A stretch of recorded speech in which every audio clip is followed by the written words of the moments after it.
Любимый город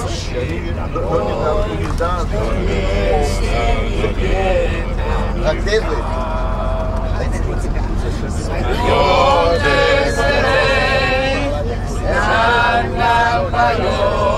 Святой боевой капитан,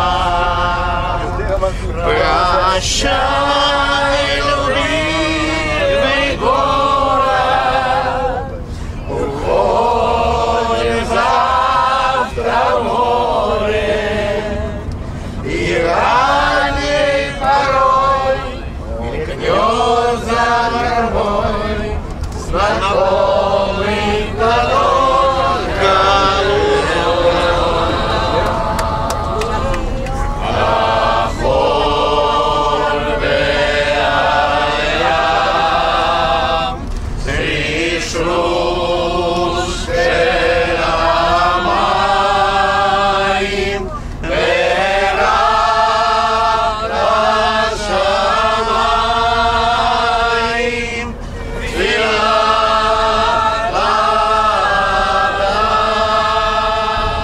יכול להיות שעם הניסיון של השפעה שלנו אנחנו ננסה לעשות שבכל שנה הצעדה הזאת תהיה יותר ויותר גדולה. לפני 40 שנה, כפי שסיפרתי לכם, 500 יהודים הלכו גם ברגל ממרכז העיר עד לפונר, שם עשו את הטקס ובחזרה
нацисты еще хуже, чем литовцы. Но мы в 69 году были там? Да, было.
Prašom į tą pusę. Karolinė, šitas vaikai, 4 numeris, kurie 4 dės. Nu, galbūt karalius ketvirtas, karaliaus Mindaugo, atsiprašau. Tas paskutinis. Можно пройти?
Kalbės Lietuvos Respublikos Seimo pirmininkė Irena Degutienė.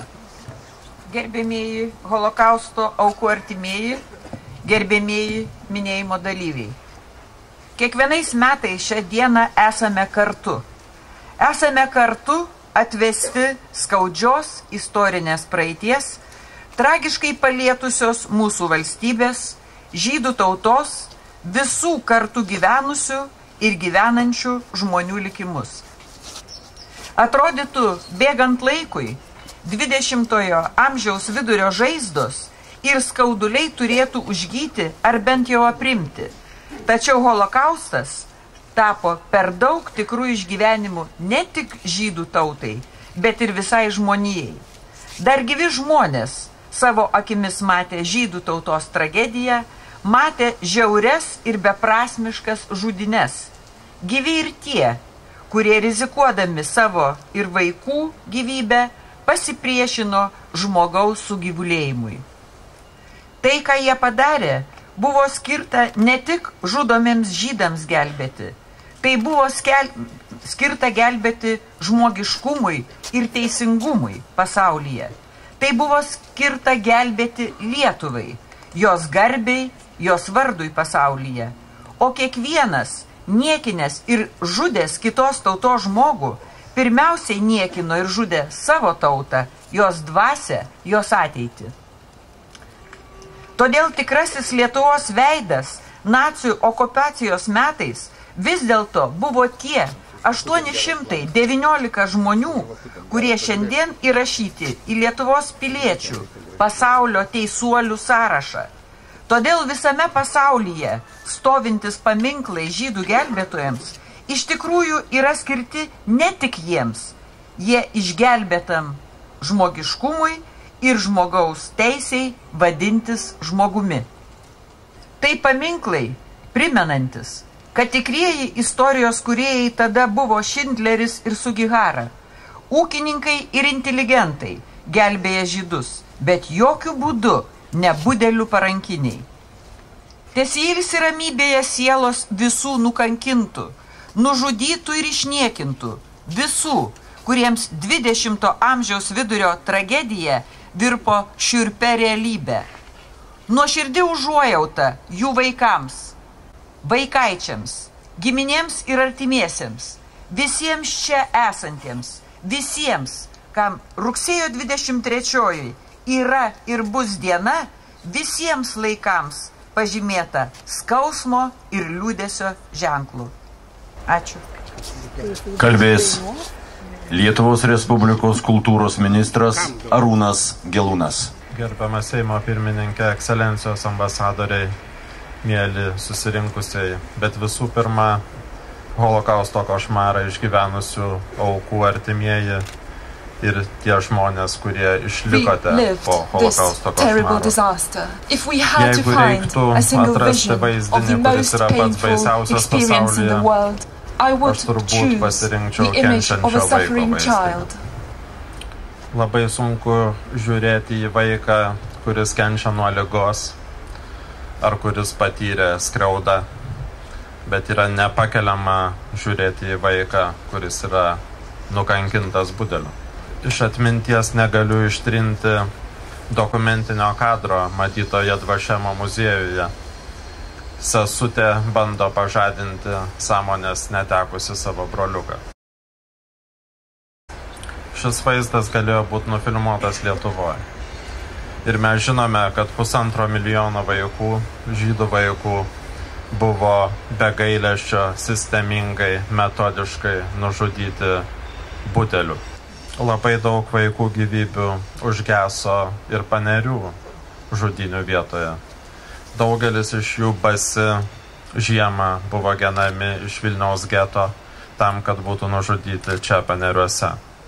Stebėdami įvairius procesus, kurie dedasi mūsų pasaulyje, kuris didžiuojasi savo mokslo atradimais, didingais žygiais, bet vis dėlto visų pirma yra orientuotas į malonumus ir į bet kokio skausmo ir liūdesio išstumimą iš kasdieninio gyvenimo. Vis dėlto, jeigu mes nesugebėsime savo vaikams papasakoti, kas dėjosi čia prieš daug metų, jeigu mes užsimerksime, užsikišime ausis, aš manau, kad mes nebūsime tikri žmonės. Šita žemė suteikia žydų tautai labai daug kančių. Aš tikiuosi, kad mums užteks drąsos ir principingumo atsimerkti tiesai. Aš lenkiu galvą prieš aukas. Ačiū. Kalbės Izraelio vyriausybės oficialus atstovas, Izraelio pramonės, prekybos ir darbo ministras Shalom Simchan. Gerbiama parlamento spikerė, gerbiami ambasadoriai, gerbiamas kultūros ministrė, gerbiamas ponia Emanuelė Zingeri, gerbiamas ponia Izraelio ambasadoriau, mano Izraelio verslininkų asociacijos pirmininkė ponia Šraga Broš. Gerbiamieji diplomatai, gerbiami susirinkusiai. Vieta, kurioje mes šiandien susibūrėme, kelia atmintyje tokius baisus įvykius, kokius tai galima įsivaizduoti. Šioje vietoje buvo žiauriai nužudyta 70 tūkstančių žydų tautos žmonių vien tik dėl jų priklausomumo šiai tautai. Nacių okupacijos metu buvo nukankinta, pažeminta ir išžudyta dar daugiau Lietuvos žydų ir iš buvusios Lietuvos Jeruzalės neliko beveik nieko. Negalime pamiršti, kad nacių žudikams ir jų kolaborantams dažnai užtekdavo, kad žmogus skirtųsi savo požiūromis ar išvaizdą, kad jis taptų auka. Šiandien, praėjus 70 metų po Lietuvos žydų katastrofos, mes stovime čia visi kartu. Lietuviai ir žydai. Lietuvos ir Izraelio žmonės. Žydų tauta pasikėlė iš holokausto griuvėsių ir pradėjo stebuklingą atstatymo ir atsinaujinimo kelią. Izraelio valstybė, kuriai aš atstovauju, šiandieną sudaro didžiausią pasaulyje žydų tautos centrą. Per savo neilgą istoriją Izraelio valstybė sugebėjo tapti mokslo ir pažangos židinių.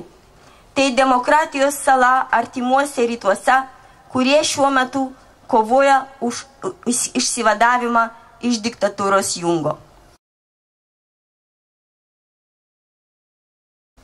Norėtume tikėti, kad pasaulis pasimokė iš praeities, tačiau ir mūsų dienomis atsiranda kurstančių neapykantą kitiems, besiskiriantiems, kaip ir holokausto neigėjų. Dar ir dabar yra priešų siekusių sunaikinti Izraelį ir žydų tautą. Bet tai ne tik Izraelio, o ir viso laisvės ir šviesos trokštančio pasaulio priešai.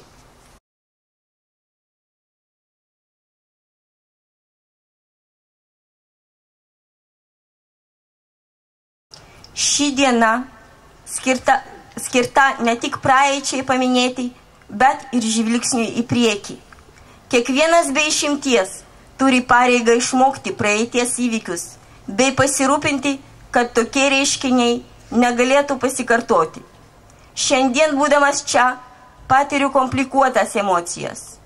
Liūdesį ir širdgėlą sukelia mūsų minčių apie čia įvykusią tragediją bei žinią, kad yra norinčių sugrąžinti šią tamsią epochą. Bet kartu jaučiu pasididžiavimą ir viltį, kaip Izraelio valstybės įsipareigojusios neleisti šiems šiurpiems dalykams pasikartoti atstovas ir ministras. Noriu pažymėti Lietuvos vyriausybės pastangas išsaugojant atmintį apie holokaustą. Labai svarbu yra jį prisiminti ir perduoti šią atmintį ateinančiom kartom, tam, kad užstoti kelią šių įvykių pasikartojimui. Gerbiama Seimo spikerė, aš noriu po jūsų ištartų žodžių pažymėti, kad tai yra toks dalykas, kuris niekada negalės užgyti.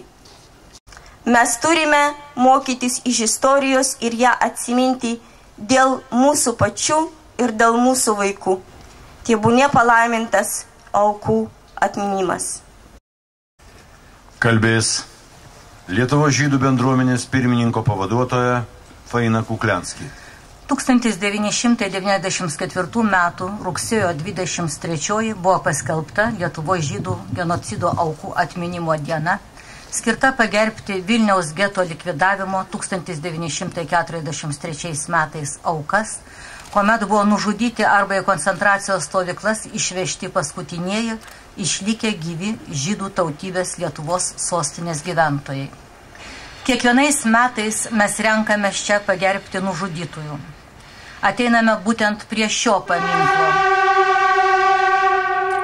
kuriam pastatyti atkūrus Lietuvos nepriklausomybę savo lėšas skyrė išeivis iš Lietuvos Šaja Epšteinas ir ant kurio žydų, lietuvių, anglų ir hebrajų kalbomis parašyta, kad čia nužudyta 70 000 žydų.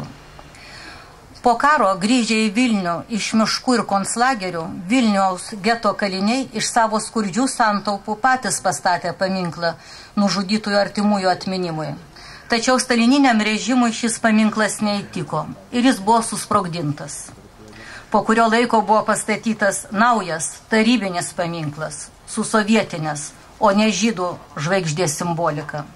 70 000 nužudytųjų Lietuvos žydų buvo pavadinti tarybiniais piliečiais. Šių metų vasaros pradžioje kartu su Lietuvos gyventojų genocido ir rezistencijos centru ir Vilniaus miesto savivaldybė perlaidojome 64 ekshumuotų pirmų panerių aukų palaikus. Jie buvo sušaudyti visai netoliese, Titnago gatvėje. Tai buvo Vilniaus gyventojai, beveik visi žydai.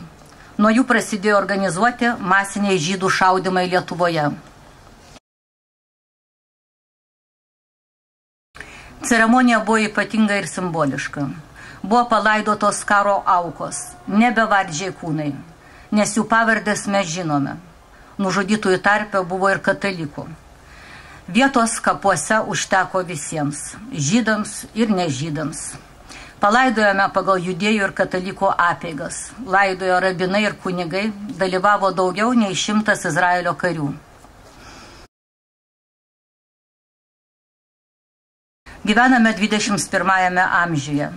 Negalime ir niekada neužmiršime to, kas buvo. Nužudytųjų, žudinių, žudikų, gelbėtojų.